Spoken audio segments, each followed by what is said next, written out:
আসসালামু আলাইকুম। সকলে ভালো আছেন তো? হ্যাঁ, ইনশাল্লাহ। আজকে আমি একটা আইপিএস সংক্রান্ত কাজ নিয়ে বসছিলাম। তো কাজটা করার ফাঁকে একটা সমস্যা ফিল করতেছিলাম।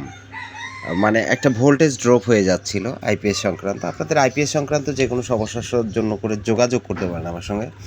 তো এটা হচ্ছে 800 ভিএ একটা আইপিএস মেশিন। তো এটাতে হচ্ছে নাতাশার যে সুন্দর বোর্ডগুলো হয় ছোট ছোট, সেই বোর্ডটা লাগানো ছিল। এই যে এটা বুঝতে পারছেন নিশ্চয়ই। তো এটা লাগানো ছিল। এইখানে হচ্ছে এখানে একটা স্পেসিফিক যে বিষয়টা থাকে যে এখানে একটা হার্স ভোল্টেজ রেগুলেটিংয়ের জন্য ইউজ করা হয় মসফেটের হার্স ভোল্টেজ। তো আমি এখানে এই পাশটাতে এই এক সাইডে ভোল্টেজটা একুরেট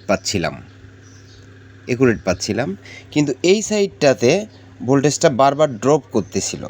অর্থাৎ কখনো যদি আমি দেখা যায় যে এই জেনার ডায়োডগুলো খুলে দিই তাহলে ভোল্টেজ ঠিক আছে, আবার যদি লাগাই দিই ভোল্টেজ ড্রপ, মানে একদম ব্লক করে রাখছে।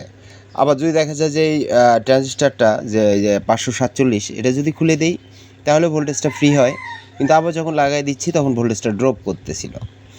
তো একে একে আমি জিরো থেকে একদম জেনার ডায়োড রেজিস্ট্যান্স দেখতেই পাচ্ছেন যে কীভাবে সবগুলো ব্রিজ করে করে লাগাইছি সুন্দর করে গোছায়া। তারপরেও এটা যখন খুঁজে পাচ্ছিলাম না, এখানে সামান্যতম বিষয়ের জন্য আটকে ছিল, একদম ক্ষুদ্র একটা পার্টস। এই পার্টসটার জন্য করে সমস্যা। দেখেন আমি এই পাশ থেকে সবগুলোর মাথা লেগগুলো কিন্তু খুলে দিছি একটা একটা করে দিয়ে, এই পাশে আবার এক্সটার্নাল মানে আলাদাভাবে লাগাইছিলাম, চেক করতেছিলাম। আপনারা দেখতেই পাচ্ছেন এখানে 547 ট্রানজিস্টারটা, পাশে generate diode 10K resistance, 2.2K একটা ইউজ করছি দেখার জন্য করে। আবার এখানে জেনারেট ডায়োড এক্সট্রা করে, আবার ডায়োড লাগাইছি এক্সট্রা করে, যেটা হচ্ছে মসফেটের গোড়ার দিকে পজিটিভ ভোল্টেজ সিগন্যাল করবে সেটা। এইদিকে বলা যায় যে খুব বিরক্ত হয়ে গেলাম আজকে সকাল থেকে অনেকক্ষণ ট্রাই করার পরে। তারপরে গিয়ে যে ক্ষুদ্র বিষয়টা খুঁজে পাইলাম সেটা হচ্ছে যে আমার মনে হচ্ছিল যে এই পিএফটা শর্ট থাকতে পারে, কিন্তু সাধারণত কিন্তু আমাদের এগুলা লোকাল মিটারে পিএফ মাপার মতো কোনো প্রযুক্তি সেরকমভাবে দেয়নি। আর যদি দিয়েও থাকে তো সেটা সমাধান করার জন্য করে খুব ট্রাই করতেছিলাম, বাট মাঝখানে যেটা পাইলাম সেটা হচ্ছে যে হুট করে দেখি পিএফ খুলে দিই। তো এই ধরনের বোর্ডগুলো অসিলেশন সেকশনে যদি আপনি পিএফ খুলে দেন তারপরে কিন্তু ভোল্টেজ ড্রপ হয়ে থাকবে, দেখবেন যে ভোল্টেজ নাই, 0.4 0.3 এরকম দেখাবে। তো পরবর্তীতে খেয়াল করলাম যে আমি এই পিএফটা একবার চেঞ্জ করে দিয়ে দেখি। তো আমি পিএফ চেঞ্জ করার আগে যেরকমটা দেখতেছিলাম আপনাদেরকে একবার দেখাই। এই যে মিটারে এটা 20 ভোল্ট সিলেক্ট করে দিলাম।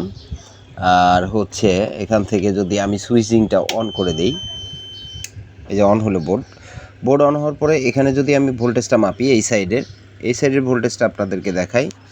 এই দেখেন ভোল্টেজ একদম একুরেট আছে, 4 পয়েন্ট বা 5 পয়েন্টের কাছাকাছি আর কি, 4.89 বা 90 এরকম দেখাচ্ছিল, বুঝতে পারছেন। আবার এই পাশে ভোল্টেজটা যখন আমি মাপবো, এই দেখেন মানে ভোল্টেজ ড্রপ হয়ে থাকে। তো মূলত যে সমস্যাটা আমরা ফেস করি বারবার সেটা হচ্ছে এই পিএফগুলো শর্ট হয়ে থাকে। তো আমরা এই পিএফটা চেঞ্জ করে অন্য একটা বোর্ড থেকে এই পিএফটা যখন লাগাইলাম, এই যে 104 একই পিএফ, অন্য মডেল হতে পারে, বাট পিএফ 104 সিরিজের একটা পিএফ লাগালাম, তখন কিন্তু বোর্ডটা মোটামুটি রান করলো। আমরা যদি আপনাদেরকে দেখাই একটু পিএফটা আবার লাগায়া, তো আমরা কিন্তু এই পিএফটা লাগায় ফেললাম, দেখছেন এক্সট্রা করে। নিচে কিন্তু এই নষ্ট পিএফটার এক লেগ লাগানোই আছে, আমি এমনিতেই এটা ডিসকানেক্ট করে দিয়ে রাখছি, কিন্তু এই পিএফটা লাগানোর পরে যেটা হলো, এখন আমি যদি আপনাদেরকে ভোল্টেজটা দেখাই একটু খেয়াল করেন, এই দেখেন মসফেটের গোড়ায় কিন্তু আমি ধরলাম, এই দেখেন এখন ভোল্টেজ একুরেট আছে।